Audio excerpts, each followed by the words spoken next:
வீடியோவில் என்ன நடக்குதுன்னு சொல்லிட்டு பார்க்கலாம். வீடியோக்குள்ளே போகிறதுக்கு முன்னாடி நம்ம சேனலை லைக் அண்ட் சப்ஸ்கிரைப் பண்ணி சப்போர்ட் பண்ணுங்கள். வீடியோ வந்துட்டு நல்லா இன்ட்ரெஸ்டிங்காகவே போய்கிட்டு இருக்கு. ஃபஸ்ட்டு சீனில் வந்துட்டு ரேவதி வந்துட்டு அந்த ஆதாரத்தை எப்படியாவது மறைச்சிடணும், இல்லாட்டினா நம்ம ஹஸ்பண்ட் கண்டிப்பாக மாட்டிப்பார், அம்மாவும் தேவையில்லாத முடிவெல்லாம் எடுத்துருவாங்க, இப்போ என்ன பண்ணுறது, சித்தி வேற நகலாமல் இருக்காங்களே அப்படின்னு சொல்லிட்டு ஒரு மாதிரி பதட்டத்திலே இருக்காங்க. அதுக்கடுத்து ஒரு வழியாக அந்த ஆதாரத்தை வெளியில் எடுத்துகிட்டு போயிடுறாங்க. இங்கிட்டு வந்துட்டு சந்திராவை தான் காமிச்சிட்ருக்காங்க. எப்படியாவது நம்ம வச்சுருக்க இந்த ஆதாரத்தை அக்கா கிட்ட காமிச்சிடணும், அப்புறம் ஆட்டோமேட்டிக்காக அந்த டிரைவர் பையில வீட்டை விட்டு துரத்திடுவா. என்கிட்டயே சவால் விட்டுக்கிட்டு இருக்கான், அக்காவை நம்ப வச்சிடணும், நம்ம என்னென்ன பிளான் போட்டாலும் சரி ஏதாவது ஒன்று பண்ணி சொதப்பி ஏமாற்றிட்டே இருந்தால, ஆனால் இந்த டைம் அவனால் தப்பிக்கவே முடியாது, அந்த அளவுக்கு சூப்பரான ஒரு ஸ்கெட்ச் போட்டிருக்கேன், இதுலேருந்து அவன் வந்துட்டு எப்படி தப்பிக்கிறான்னு பார்ப்போம், சரி இப்படியே பேசிக்கிட்டு இருந்தால் ஒன்றும் ஆகாது, நம்ம பேசாமல் இதை போய் அக்கா கிட்ட காமிக்கலாம் அப்படின்னு சொல்லிட்டு சாமுண்டீஸ்வரி பார்க்கத்த ஓடுறாங்க. அதை வந்துட்டு ரேவதி கவனிக்கிறாங்க.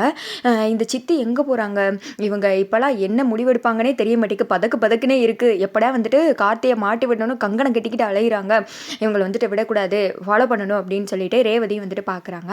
அடுத்து வந்துட்டு ரூமில் சாமுண்டீஸ்வரி அவங்க இருக்காங்க. சந்திரா வந்துட்டு உள்ளே வந்ததும் என்னடி வா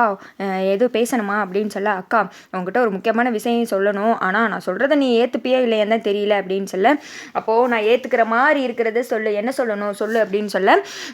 அது வந்து நம்ம டிரைவர் மாப்பிள்ளை அப்படின்னு ஆரம்பித்ததுமே போதும் சந்திரா, ஏன் இப்படிலாம் பண்ணிகிட்டு இருக்க, நீ இன்னும் எத்தனை நாள் தான் நம்ம டிரைவர் மாப்பிள்ளையே குறை சொல்லிக்கிட்டே இருக்க போகிறோம், என்னென்ன சொன்னாலும் அது கடைசியில் பொய்யாத்தான் போய் முடியுது, அவர் மேலே அப்படி என்ன உனக்கு கோபம் சொல்லு, நமக்கு வர்ற எல்லா கஷ்டத்துல இருந்தும் நம்மளை டிரைவர் மாப்பிள்ள தானே காப்பாற்றிருக்காரு, ரேவதியை சந்தோஷமாக வச்சு பார்த்துக்கிறாங்க, ரேவதி கூட இப்போல்லாம் மனசு மாறிட்டா, மாப்பிள்ளையே ஏற்றுக்கிட்டா, நான் கூட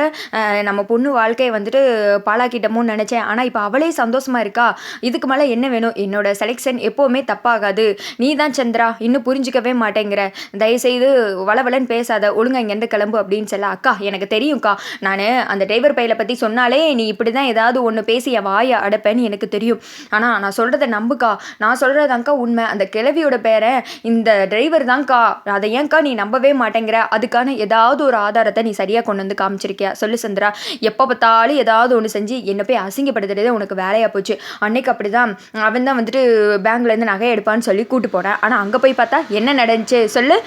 அந்த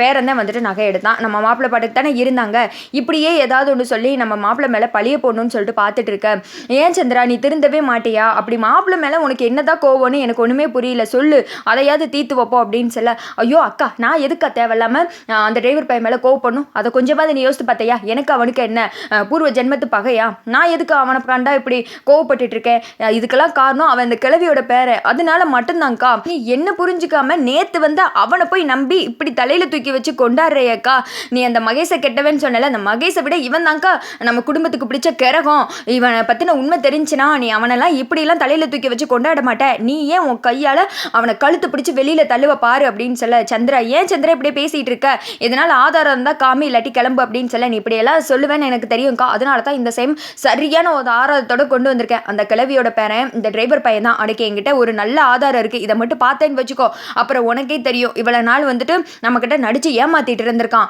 நான் வந்துட்டு முதல்ல இதை கண்டுபிடிச்சிட்டேன், உங்ககிட்ட நிரூபிக்கிறது தான்க்கா எனக்கு இவ்வளோ நாள் ஆச்சு, அவனை இன்னும் நம்ம வீட்டிலே வச்சுட்டு இருந்தோன்னு வச்சுக்கோ, அவ்வளோதான்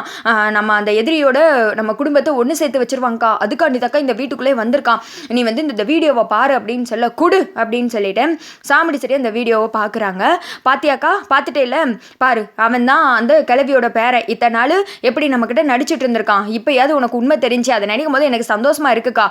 இனிமேல் வந்துட்டு அவனை வீட்டிலே இருக்க வைக்காத, வீட்டை விட்டு துரத்து அப்படின்னு சொல்ல, என்ன சந்திரா உனக்கு என்ன பைத்தியமா பிடிச்சிருக்கு அப்படின்னு சொல்லிட்டு சாமுண்டீஸ்வரி கேட்குறாங்க. சந்திரா ஷாக்காகி போய் பார்க்குறாங்க. அதோட பார்த்தீங்கன்னா வீடியோ வந்துட்டு முடிஞ்சிருது.